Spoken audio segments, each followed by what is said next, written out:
नमस्कार। आज हम एक बहुत ही व्यक्तिगत कहानी, बचपन की याद के झरोखे में झांक रहे हैं। इसका शीर्षक है Mister Long Fingers, a grandmother's protection. ये अंश एक दादी और उनकी सुनाई डरावनी कहानियों के इर्द गिर्द घूमते हैं। हमारा मकसद है इस कहानी की परतों को खोलना, इसकी मुख्य घटनाओं को समझना और ये देखना कि इसका मन पर कैसा और क्यों स्थायी असर पड़ा। चलिए इस पड़ताल में उतरते हैं।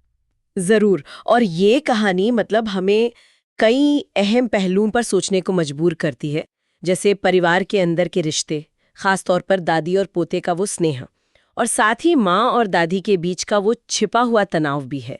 लेकिन इससे भी बढ़कर ये कहानी सुनाने की जो कला है, उसकी ताकत, बचपन के डर कितने गहरे होते हैं और कैसे कुछ अनुभव हमारी भावनाओं पर जिंदगी भर की छाप छोड़ जाते हैं, इस पर रोशनी डालती है।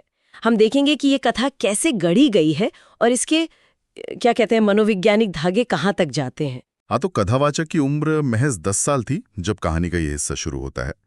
दादाजी के निधन के कोई 6 महीने बाद की बात है। उनकी दादी उनके परिवार के साथ रहने आ गई। बताया गया है कि माँ थोड़ी हिचकिचा रही थी, शायद क्योंकि दादी उस बड़े घर में अकेले रह गई थी।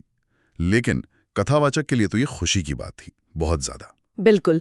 और दादी का जो शुरुआती परिचय है वो काफी आकर्षक है ना। उन्हें जिंदा दिल बताया गया है, मजेदार, हमेशा मिठाई खिलाने वाली और मुश्किल वक्त में बच्चे का सहारा बनने वाली। ये जो शुरुआती आराम और अपनेपन का एहसास है, ये बच्चे के मन में दादी के लिए एक मजबूत विश्वास और लगाव पैदा करता है। और यही मजबूत नींव बाद में होने वाली घटनाओं को और भी ज्यादा प्रभावशाली बना देती है। हाँ, बिल्कुल। और इसी लगाव का एक बड़ा हिस्सा थी दादी की कहानियां। कथावाचक को उनकी कहानियों से बहुत लगाव था, खासकर डरावनी कहानियों से। वैसे दादी के पिटारे में हर तरह की कहानियां थी, जैसे दूसरे विश्व युद्ध के किस्से, दोस्तों के साथ की गई शरारतें, दुख भरी दास्तानें भी, मजेदार बातें, हिम्मत भरे कारनामे, सब कुछ। पर कथावाचक को सबसे ज्यादा मजा डरावनी कहानियों में ही आता था। और एक दिलचस्प बात ये भी है कि दादी के व्यक्तित्व का एक रहस्यमयी पहलू भी था। स्रोत बताता है कि वो अक्सर कहती थीं कि अपनी जवानी में उन्होंने कुछ मनोगत चीज़ों में भी हाथ आजमाया था। मनोगत यानी ओकल्ट, है ना, जैसे जादू टोना या रहस्यमयी छिपी हुई शक्तियों से जुड़ी चीज़ें, जैसे ओइजा बोर्ड का इस्तेमाल करना, टैरो कार्ड पढ़ना या हाथ देखकर भविष्य बताना। ये उनके किरदार में एक और परत जोड़ता है। सही कहा। और उनकी कहानी सुनाने का तरीका वो भी बड़ा खास था। एकदम माहौल बना देती थी।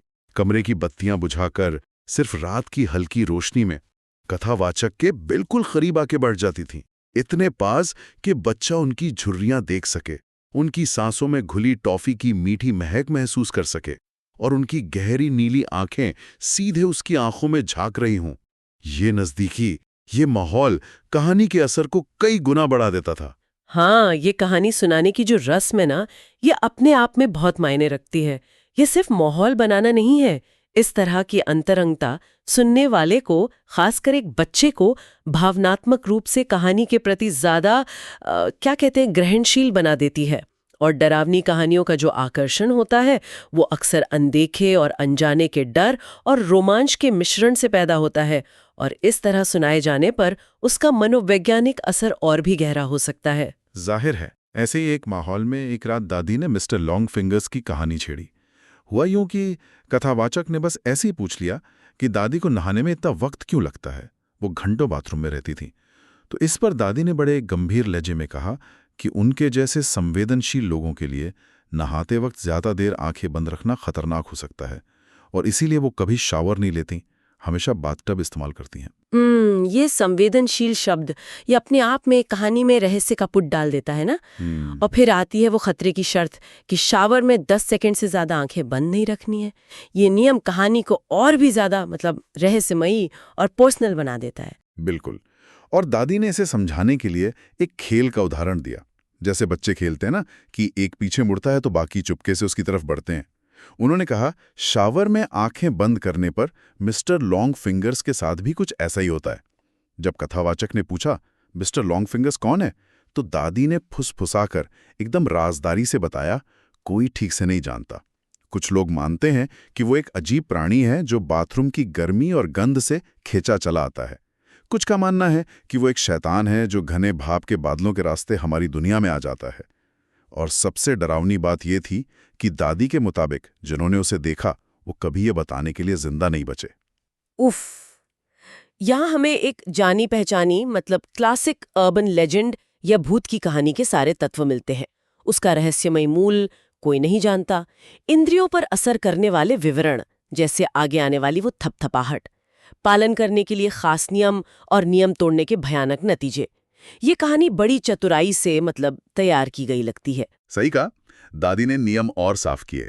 शावर में आंखें बंद करके 5 सेकंड तक रहना ठीक है, चलो 10 सेकंड भी मान लो चल जाएगा, लेकिन जैसे ही उससे ज्यादा वक्त होता है ऐसा लग सकता है कि बाथरूम में कोई और भी है, कोई तुम्हें देख रहा है। और अगर 15 सेकंड से ज्यादा हो गए तो शायद एक आवाज भी सुनाई दे। अच्छा, और वो आवाज कैसी थी, क्या बताया उन्होंने? उन्होंने बताया, शावर के शीशे पर उंगलियों की धीमी लगातार थपथपाहट, टप टप टप। और इसके साथ ही दादी ने कथावाचक से एक वादा लिया कि अगर कभी उसे यह आवाज सुनाई दे तो चाहे कुछ भी हो जाए वो अपनी आंखें कभी नहीं खोलेगा, कभी नहीं। यहाँ सोचने वाली बात यह है कि क्या ये सिर्फ डराने की कहानी थी या दादी इसे किसी तरह की मतलब हिफाजत मानती थीं? क्या ये बच्चे को किसी अनदेखे खतरे से बचाने का उनका अपना थोड़ा अजीब तरीका था, या अनजाने में ही सही क्या ये बच्चे के मन पर काबू पाने का एक तरीका था, मनोवैज्ञानिक हेरफेर?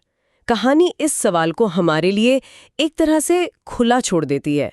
खैर जो भी हो, इस कहानी का असर कथावाचक पर फौरन हुआ, बहुत गहरा। उस रात वो सो नहीं पाया। बुरे सपने आए। सपने में बिना धड़ वाली आंखें उसे घूर रही थीं, लंबी लंबी उंगलियां उसकी त्वचा को छू रही थी। ये डर और बुरे सपनों का सिलसिला लगभग हफ्ते भर तक चला। और ये डर का असर सिर्फ नींद तक ही सीमित नहीं रहा होगा, है ना? जागते हुए भी उसकी जिंदगी पर छाया रहा होगा, खासकर नहाते समय, जैसा आपने बताया। हाँ बिल्कुल। शावर लेना उसके लिए एक भयानक अनुभव बन गया। जैसे ही वो शैम्पू लगाने के लिए आंखें बंद करता, दादी के शब्द उसके कानों में गूंजने लगते। 5 सेकंड ठीक है, 10 भी चल जाएगा, लेकिन उससे ज्यादा। वो डर के मारे सेकंड गिनता रहता, जल्दी जल्दी नहाता। 5 सेकंड बीतते ही उसे लगता जैसे कोई दबाव बढ़ रहा हो, कोई पास आ रहा हो। कई बार वो इतनी दहशत में होता कि बाल ठीक से धुलने से पहले ही आंखें खोल लेता, भले ही शैम्पू आंखों में चला जाए और जलन हो। और आंखें खोलने से ठीक पहले वो हमेशा भाप से धुंधले शावर के दरवाजे से बाहर झांक कर ये पक्का करता कि वो बाथरूम में अकेला है। ये दिखाता है कि कैसे एक शक्तिशाली कहानी सिर्फ भावनाओं को नहीं, बल्कि हमारी शारीरिक दिनचर्या और दुनिया को अनुभव करने के तरीके को भी बदल सकती है। डर असल में हमारी मतलब वास्तविकता बन जाता है। ये डर उसके रोजमर्रा के काम और उसकी इंद्रियों की धारणा को सीधे तौर पर प्रभावित कर रहा था। डर और चिंता अक्सर इसी तरह हमारे शरीर और मन पर असर डालते हैं। ज्यादा दिन नहीं हुए थे कि एक रात माँ ने कथावाचक को नींद में रोते हुए सुन लिया। जब उन्होंने प्यार से पूछा तो उसने दादी की सुनाई कहानी, मिस्टर लॉन्ग फिंगर्स और अपने डर के बारे में सब बता दिया। माँ ये सुनकर जाहिर है आग बबूला हो गई। कथावाचक ने बाद में उन्हें पिता से कहते सुना, तुम्हारी माँ ने उसे क्या उलझुल सुना दिया है पता है? कोई राक्षस। बेचारा बच्चा हफ्ते भर से डरावने सपने देख रहा है। तुम्हें कल सुबह उनसे बात करनी होगी, नहीं तो मैं खुद बात करूंगी। यहाँ परिवार के अंदर की वो खींचतान साफ दिखती है। माँ का अपने बच्चे को बचाने का वो स्वाभाविक जज्बा दादी के कहानी सुनाने के तरीके से टकराता है, जिसे वो शायद खतरनाक मान रही हैं। बिल्कुल। हाँ। तो अगली शाम दादी फिर कथावाचक के कमरे में आई, लेकिन इस बार उन्होंने कोई कहानी नहीं सुनाई। वो चुपचाप बिस्तर के किनारे बैठ गईं और उदास आंखों से उसे देखती रहीं। फिर बोली, तुम जानते हो ना, मैं तुम्हें कभी कोई नुकसान नहीं होने दूंगी। इसके बाद उन्होंने जैसे अपनी सफाई दी, कहा, जो मैं तुम्हें बताती हूं वो तुम्हारी मदद के लिए है, तुम्हें मजबूत बनाने के लिए, तुम्हारी रक्षा के लिए। शायद तुम्हारी माँ सही कह रही हैं, शायद मैं इस बार कुछ ज्यादा ही आगे बढ़ गई हूं। दादी के ये शब्द ये बहुत मायने रखते हैं। क्या ये सच में पछतावा था, या अपने तरीकों को सही ठहराने की कोशिश, या फिर उनके अपने विश्वासों की रोशनी में ये भविष्य में होने वाली किसी घटना का इशारा था? पता नहीं। ये बातचीत कहानी को और पेचीदा बना देती है ना? बिल्कुल। और फिर दादी ने एक और वादा किया, एक अजीब सा वादा। उन्होंने कहा, मिस्टर लॉन्ग फिंगर्स के बारे में जो मैंने तुम्हें बताया था फिक्र मत करो, मैं तुम्हें सुरक्षित रखूंगी। मैं उस कमीने को खुद डराकर भगा दूंगी। एक बार मेरा सामना हो गया तो वो जल्दी वापस आने की हिम्मत नहीं करेगा। ये सुनकर 10 साल के कथावाचक ने सिर्फ सिर हिला दिया। शायद वो पूरी तरह समझ भी नहीं पाया कि वो क्या कह रही हैं। ये वादा, मैं उसे डराकर भगा दूंगी, कहानी के आगे के मोड़ को देखते हुए बहुत बहुत वजनदार लगता है। ये सवाल खड़ा करता है कि दादी के मन में असल में क्या चल रहा था और उनका इरादा क्या था। क्या वो सच में मानती थीं? और फिर उस बातचीत के लगभग 1 हफ्ते बाद ही वो भयानक घटना घटी। कथावाचक सुबह एक बुरे सपने से जागा और साथियों से एक जोर की भारी धमक जैसी आवाज सुनाई दी। फिर उसने सुना कि हॉल के बाथरूम से शावर चलने की आवाज आ रही है। ओह, डर और अनहोनी का माहौल फिर से घना हो रहा है। हाँ, वो तेजी से बाथरूम के दरवाजे की तरफ भागा और दरवाजा पीटने लगा। दादी, दादी, वो चिल्लाया, पर अंदर से कोई जवाब नहीं आया। दरवाजा बंद था पर लॉक नहीं था। उसने हैंडल घुमाया और दरवाजा अंदर की तरफ खुल गया। पूरा बाथरूम भाप से भरा हुआ था। हवा में गर्मी और नमी थी, और इससे पहले कि उसके पिता उसे खींचकर एक तरफ करते और घर में चीख पुकार और अफरा तफरी मच जाती, उसकी नजर दादी पर पड़ गई। क्या क्या देखा उसने? दादी शावर क्यूबिकल के फर्श पर नग्न पड़ी थी। शावर का पानी सीधा उन पर गिर रहा था। उनकी आंखें डरावने ढंग से बाहर को निकली हुई थीं। एक हाथ उनकी छाती पर अजीब तरह से मुड़ा हुआ था, जैसे किसी मरे हुए परिंदे का पंख हो, और दूसरा हाथ शावर के शीशे पे टिका हुआ था। भाप से धुंधले पड़े शीशे पर उनकी उंगलियों के ताजे साफ निशान बने हुए थे। हे भगवान, ये मंजर तो रोंगटे खड़े कर देने वाला है, खास तौर पर उस कहानी के बाद। सरकारी तौर पर मौत की वजह दिल का दौरा बताई गई, लेकिन ये जो विवरण है, बाहर निकली हुई आंखें और खासकर शावर के शीशे पर वो उंगलियों के निशान, ये सीधे सीधे मिस्टर लॉन्गफिंगर्स की कहानी से जुड़ते हैं। यहाँ एक भयानक अस्पष्टता है। क्या ये सिर्फ एक दुखद इत्तेफाक था, या दादी की सुनाई कहानी किसी तरह हकीकत बन गई? और सोचिए उस 10 साल के बच्चे पर इस नज़ारे का क्या असर हुआ होगा। गहरा सदमा। असर बहुत गहरा और जिंदगी भर का रहा। बिल्कुल। कथावाचक, जो अब बड़ा हो चुका है, आज भी ये मानने को तैयार नहीं कि दादी की मौत सिर्फ दिल का दौरा पड़ने से हुई थी, और यही वजह है कि वो अपने घर में कभी शावर नहीं लगवाता और इस बात पर अड़ा रहता है कि परिवार का हर सदस्य नहाने के लिए सिर्फ बाथ टब का ही इस्तेमाल करे। अच्छा, और उसका परिवार इस पर क्या सोचता है? वो लोग क्या कहते हैं? उसकी पत्नी और बच्चे, वो यही मानते हैं कि ये उसके बचपन के सदमे का नतीजा है।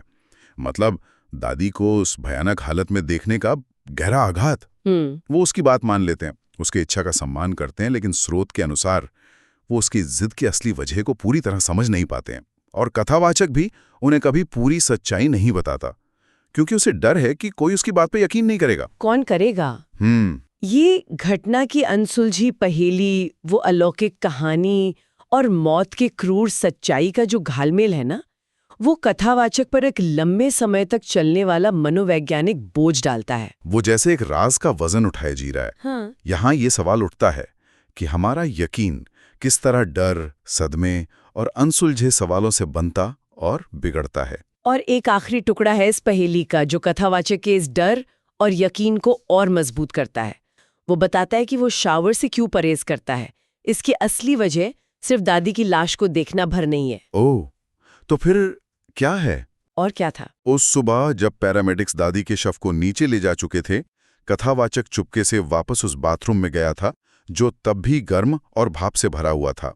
वहां उसने शावर क्यूबिकल के भाप से ढके शीशे पर दादी की उंगलियों से बने निशानों को बहुत गौर से देखा था। स्रोत ये नहीं बताता कि उन निशानों में क्या खास था या वो किस चीज के निशान थे, सिर्फ इतना कि उन्हें देखने के बाद कथावाचक का डर और उसका यकीन वो पत्थर की लकीर बन गया। उन निशानों ने उसके दिमाग में उस कहानी और दादी की मौत के बीच के ताल्लुक को हमेशा के लिए जोड़ दिया। अच्छा, ये आखिरी विवरण कथावाचक के यकीन और उस कहानी की ताकत को और पुख्ता करता है। और ये दिलचस्प है कि स्रोत ये नहीं बताता कि निशानों में क्या था, सिर्फ ये कि उन्हें देखने से उसका डर पुख्ता हो गया। तो सवाल उठता है, क्या उन्होंने वाकई कुछ खास, कुछ अलौकिक देखा था, या सिर्फ उन निशानों को उस डरावनी कहानी के चश्मे से देखने भर के काम ने ही उनके बचपन के डर को वयस्क जीवन के स्थायी यकीन में बदल दिया? अगर हम इसे बड़े तस्वीर में देखें तो ये दिखाता है कि कैसे हमारे निजी अनुभव और पहले से सुनी हुई कहानियां मिलकर हमारी हकीकत की समझ को गढ़ सकती हैं। तो हमने देखा एक बेहद जीवंत बचपन की याद, एक सिहरा देने वाली कहानी, एक दुखद और रहस्यमयी मौत और अस्पष्टता के धुंध में लिपटा एक जिंदगी भर का डर। ये सब मिलकर हमें दिखाते हैं कि कहानियां, खासकर बचपन में हमारे मन पर अंकित हुई कहानियां, कितनी शक्तिशाली हो सकती हैं और उनका असर कितना गहरा और स्थायी हो सकता है। तो आखिर इन सब का मतलब क्या है? कहाँ पहुंचते हैं हम? हाँ, एक अंतिम विचार के तौर पर कहानी का अंत कथावाचक के इस पक्के यकीन के साथ होता है कि दादी की मिस्टर लॉन्ग फिंगर्स वाली कहानी सच्ची थी और इसका सबूत शीशे पर मिले वो निशान थे। लेकिन यहीं पर एक गहरा विरोधाभास छिपा है अगर सोचें तो। दादी की अपनी कहानी ने ही तो चेतावनी दी थी कि अगर शावर में वो थपथपाहट, वो टप टप टप सुनाई दे तो आंखें कभी नहीं खोलनी है। अब जरा दादी की किस्मत और उनके पीछे छोड़े गए उन निशानों के बारे में सोचिए। क्या उनकी मौत को उनकी ही कहानी के तर्क के अंदर एक अलग नजरिए से नहीं देखा जा सकता? उन्होंने वादा किया था कि वो उस कमीने यानी मिस्टर लॉन्ग फिंगर्स को डराकर भगा देंगी। क्या उस अनदेखे तत्व का सामना करने की कोशिश ही, मतलब उसे देखना ही उनकी मौत का सबब बन गया? ठीक वैसे ही जैसे उनके बनाए नियमों ने आगाह किया था। हमें यकीन, डर, कहानी के अपने अंदरूनी तर्क और हकीकत के बीच के पेचीदा और अक्सर बेचैन कर देने वाले रिश्ते पर गहराई से सोचने पर मजबूर करता है।